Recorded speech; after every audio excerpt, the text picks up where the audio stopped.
Hello friends, कैसे हैं आप सब। स्वागत है आपका अपने YouTube चैनल शिक्षा स्वर्ग में। जी हां, मैं असिस्टेंट प्रोफेसर आनंद प्रकाश आपके अपने YouTube चैनल शिक्षा स्वर्ग में आपका स्वागत करता हूं। विद्यार्थीगण, आज का मोटिवेशन है, जो अपने कदमों की काबिलियत पर विश्वास रखते हैं वही अक्सर मंजिल पर पहुंचते हैं। जी हां, यदि आपकी लक्ष्य आपकी है तो जीत आपकी होगी, यानी लक्ष्य आपकी है तो मेहनत भी आप ही को करनी होगी। विश्वास खुद पे रखिए और आगे बढ़िए। यदि आपको मेरा वीडियो अच्छा लगता है, हेल्पफुल लगता है, तो आप मेरे चैनल को लाइक करें, शेयर करें, सब्सक्राइब करें, वो बेल आइकन को दबा दें ताकि आने वाले वीडियो की नोटिफिकेशन आपको मिल सके। आज का जो वीडियो है यह बहुत ही महत्वपूर्ण होने वाला है। बिहार बोर्ड मैट्रिक परीक्षा का हम लोग हिंदी के महत्वपूर्ण पाठ मछली को पढ़ेंगे, मछली चैप्टर को, जिसे लिखा है विनोद कुमार शुक्ल। किसने लिखा है? विनोद कुमार शुक्ल ने लिखा है। तो इस पाठ के बारे में हम लोग इस वीडियो में पहले लेखक के बारे में जानेंगे, फिर इसके पूरे कहानी को देखेंगे, उसके बाद ऑब्जेक्टिव प्रश्नों को हल करेंगे। समय न गवाते हुए चलते हैं आज के इस वीडियो में। मछली, जिसके लेखक है विनोद कुमार शुक्ल। लेखक विनोद कुमार शुक्ल का जन्म छत्तीसगढ़, कहां? छत्तीसगढ़ के राजनांद गांव में 1937 में हुआ था। लेखक इंदिरा गांधी कृषि विश्वविद्यालय में एसोसिएट प्रोफेसर रह चुके थे और इसके बाद निराला सृजन पीठ में 2 वर्ष अतिथि साहित्यकार भी रहे। इन्हें रघुवीर सहाय स्मृति पुरस्कार, साहित्य अकादमी पुरस्कार आदि से सम्मानित किया जा चुका है। आगे बढ़ते हैं। अब हम इसके पाठ के परिचय देखेंगे। क्या है मछली का पाठ परिचय?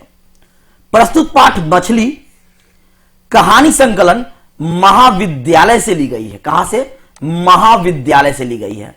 इस कहानी में एक छोटे शहर के निम्न मध्यवर्गीय परिवार, जी हां, निम्न मध्यवर्गीय परिवार के भीतर के वातावरण, जीवन यथार्थ व संबंधों को अवलोकित करते हुए लिंग भेद यानी लड़का लड़की में भेद को भी स्पर्श करती है। कहानी का प्रभाव गहरा और संवेदनात्मक है, जिस कारण मन पर गहरा प्रभाव छोड़ती है। अब हम इसके सारांश को देखेंगे, यानी कि स्टोरी को देखेंगे, कहानी को देखेंगे। मछली पाठ। यह पाठ यानी कि मछली संवेदनापूर्ण कहानी है, जिसमें यानी कि इमोशनल कहानी है, जिसमें मछली के माध्यम से लोगों के मनोभाव यानी कि मनोवृत्ति को व्यक्त किया गया है। लेखक और उनके छोटे भाई संतु पिताजी के साथ मछली खरीदने बाजार जाते हैं। छोटे भाई कौन है? संतु। 3 मछलियां खरीदी जाती है। कितना मछलियां? 3 मछलियां, जिनमें एक तो खरीदने वक्त ही मर जाती है। बच्चे झोले में मछलियां को रखकर गली से होकर घर वापस लौटते हैं। इसी बीच बारिश की बूंदें पड़ने के कारण बाजार में भीड़ जो है वह घट रही होती है। बच्चे भी इसलिए दौड़ रहे थे कि मछलियां बिना पानी के झोले में ही मर न जाएं। झोले में रखी 3 मछलियों में 2 जीवित थी। उनकी तरफ के झटके बच्चे महसूस कर रहे थे। अचानक से जोरों से बारिश होने लगी, जोरों से वर्षा होने लगी। बच्चों ने झोले का मुंह फैला दिया कि मछलियों में थोड़ी जान आ जाए, ताकि झोले में पानी जाए और मछली जो है जीवित रह जाए। क्यों? क्योंकि जो है उनकी इच्छा थी, उन बच्चों की इच्छा थी कि उनमें से एक मछली कुएं में पाला जाए और उसके साथ खेला जाए। जी हां, तो अभी तक का सारांश क्या रहा? लेखक और उसके छोटे भाई संतु अपने पिताजी के साथ बाजार जाते हैं मछली खरीदने। 3 मछलियां खरीदते हैं और 3 मछली जब खरीदते हैं उसमें से एक मछली उसी वक्त मरी होती है। उसके बाद लेखक और उसके छोटे भाई संतु मछली लेकर आ रहे होते हैं तो रास्ते में बारिश होने जाती है और उस बारिश में झोला खोल देते हैं बच्चे। क्यों? क्योंकि मछली को वह पालना चाहते हैं, वह जीवित रखना चाहते हैं। चलिए आगे बढ़ते हैं। वर्षा में दोनों भाई भीगने से थरथर कांपने लगे। घर पहुंचे, स्नान घर का दरवाजा बंद करके तीनों मछलियों को बाल्टी में जाकर डाल दिया। संतु ठंड से कांप रहा था, जो कि छोटा भाई है। मां की मार के डर से दोनों भाई कमीज और पैंट निचोड़कर बाल्टी के पास बैठ गए। संतु बड़े भाई से बाल्टी मछली को देख रहा था। बड़े प्यार से संतू जो है बड़े प्यार से बाल्टी में रखे मछली को देख रहा था। तभी बड़े भाई ने कहा, इसमें से जीवित एक मछली पिताजी से मांग लेंगे। संतू मछली को छूना चाह रहा था लेकिन डर रहा था कहीं काट न ले। फिर उसका बड़े भाई कहता है कि छू कर देखो, काटेगा नहीं। तो वह छूने की कोशिश करता है। लेखक मछली की आंखों में अपने छाया देखना चाहता था, क्योंकि दीदी का कहना था कि मरी हुई मछली की आंखों में झांकने से परछाई नहीं दिखती है। इसलिए पहले संतू को झांकने को कहा, किंतु उससे कोई जवाब नहीं मिला। तब लेखक खुद मछली को अपने चेहरे के समीप लाकर उनके आंखों में झांक कर देखता है, यानी मछली की आंखों में जो है देखता है, तो उसकी आंख में धुंधली सी परछाई दिखी। लेकिन यह परछाई थी या मछली की आंखों का रंग था, यह समझ नहीं पाया। लेखक जब मछली की आंखों में देखा तो उसे यह धुंधला सा परछाई मालूम चला। उसे यह नहीं मालूम चल पाया कि यह मछली की आंखों का रंग है या फिर उसकी परछाई है। फिर मां को मसाला पीसते हुए देखकर दुखी हो गया कि मछली आज ही कट जाएगी। संतू भी यह देखकर उदास हो गया कि लगता है मछली आज कट जाएगा। वर्षा बंद हो गई। वर्षा बंद हो जाती है तब लेखक ने आंगन में जहां मछली काटी जाती थी वहां घुला हुआ पाटा देखा। धुला हुआ यानी कि धोया हुआ पाटा देखा जिस पर मछली काटा जाता है। पास में थोड़ी चूल्हे की राख रखी थी। स्नान घर का दरवाजा खुला हुआ था। मां वहीं पर थी। मां को घर में मछली बनाना अच्छा नहीं लगता था। किसको अच्छा नहीं लगता था? मां को। घर में पिताजी ही केवल मछली खाते थे, इसलिए घर के अन्य लोग जो थे यानी कि लेखक, उनके छोटे भाई संतू, उनकी बहन, ये सब उनके विरोधी थे। भग्गू ही मछली काटता था और बनाता था। भग्गू कौन है? घर का नौकर है। स्नान घर से भग्गू को मछली लाते देखकर लेखक के मन में उदासी छा जाती है, क्योंकि कुएं में अब मछली पालने का उत्साह अब बुझ सा रहा था। दीदी ने हम दोनों भाइयों को कपड़े पहनाए और बाल सवार दिए, बाल को झाड़ दिए, सीट दिए। लेखक ने दीदी से कहा, दीदी आज 3 मछलियां आई है, उनमें से एक तो मर गई है, उन्हें अभी भग्गू काटेगा। पहले तो दीदी चुप रही, फिर कमरे की दरवाजा बंद करने की बात कहकर सो गई। भग्गू ने मछली को पूरे शरीर में राख मलकर फिर उसकी गर्दन काट डाली। तभी संतू एक मछली लेकर वहां से भाग जाता है।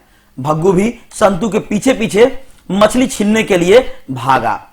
संतू दोनों हाथों से मछली को पेट में छिपाए हुए था और भग्गू उससे मछली छीनने की कोशिश कर रहा था।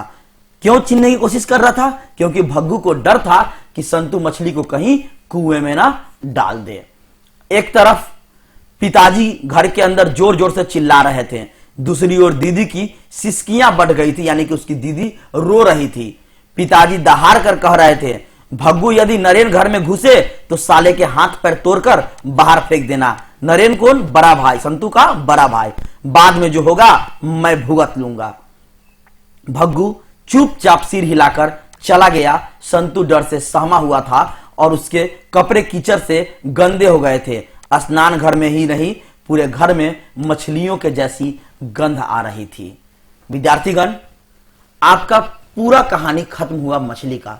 उम्मीद करता हूं कि आपको बहुत अच्छे से समझ में आ गया होगा यह कहानी, क्योंकि मैंने आपको यह आसान शब्दों में कहा है, समझाया है।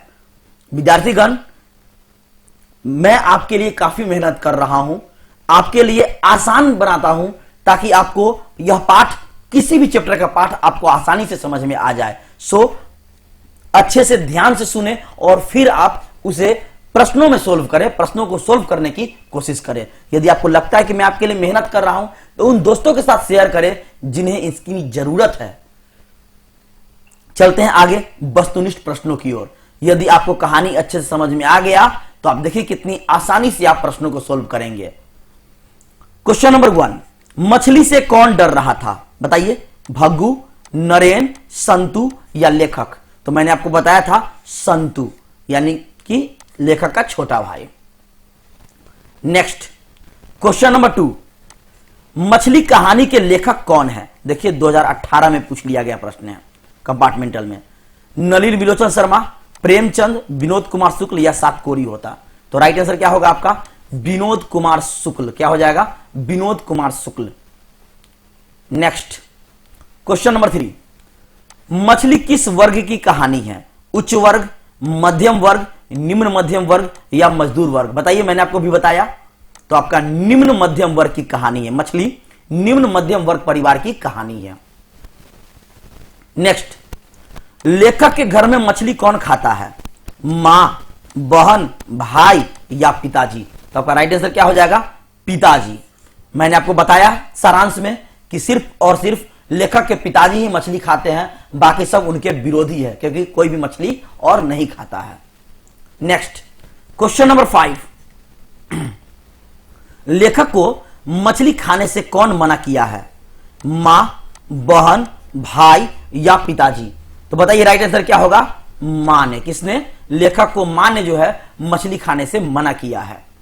नेक्स्ट, क्वेश्चन नंबर 6, पेड़ पर कमरा किसकी रचना है? 2018 एनुअल में पूछा गया है। अमरकांत जी की, विनोद कुमार शुक्ल जी की, यतीन्द्र मिश्र की या फिर अशोक वाजपेयी की? बताइए राइट आंसर क्या होगा? तो विनोद कुमार शुक्ल हो जाएगा। क्या हो जाएगा? विनोद कुमार शुक्ल। नेक्स्ट, क्वेश्चन नंबर 7, पिताजी ने बाजार से कितनी मछलियां खरीदी है? देखिए, ये भी आपका 2018 में पूछ लिया गया प्रश्न है। 1, 2, 3 या 4? तो मैंने आपको बताया 3 मछलियां खरीदते हैं। कितने? 3, जो कि एक तो उसी वक्त मर जाती है। नेक्स्ट, क्वेश्चन नंबर 8, लेखक विनोद कुमार शुक्ल का जन्म किस राज्य में हुआ? छत्तीसगढ़, हरियाणा, बिहार या दिल्ली? बताइए राइट आंसर क्या होगा? तो छत्तीसगढ़। क्या हो जाएगा? छत्तीसगढ़। तो बताइए छत्तीसगढ़ के कहां हुआ था? तो राजनांद में। कहां? राजनांद में। मैंने आपको सारांश में ही बताया है, राजनांद में।